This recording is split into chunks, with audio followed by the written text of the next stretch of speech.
ಎಲ್ಲರಿಗೂ ನಮಸ್ಕಾರ. ಚನ್ನಪಟ್ಟಣದಲ್ಲಿ 10 ಕುಂಟೆ ಜಾಗ ಬಂದಿದೆ. ಟಾರ್ ರಸ್ತೆಯಿಂದ ಒಂದು 100 ಮೀಟರ್ ಒಳಗಡೆಗೆ ಊರು ಮಗ್ಲಲ್ಲಿರುವಂಥ ಜಾಗ ಬಂದು ರೆಕ್ಟೆಂಗಲ್ ಶೇಪಲ್ಲಿದೆ. ಈ ಜಾಗದಲ್ಲಿ ಒಂದು ಸೀಟಿನ ಮನೆಯೂ ಇದೆ, ಸಂಸಾರ ಇದ್ದಾರೆ.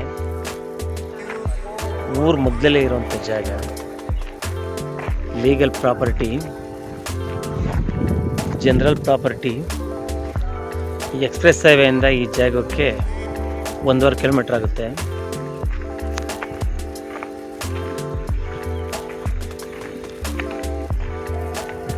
ಪ್ರೈಸ್ ಬಂದು 6.5 ಲಕ್ಷ ಹೇಳ್ತಾರೆ. ಏನೋ ಸ್ವಲ್ಪ ಹೆಚ್ಚು ಕಡಿಮೆ ಆಗ್ಬೋದು. ಯಾರನ್ನ ಇಚ್ಛೆ ಉಳ್ಳೋರಿದ್ದರೆ ಈ ನಂಬರ್ಗೆ ಕರೆಕ್ಟ್ ಮಾಡ್ಬೋದು.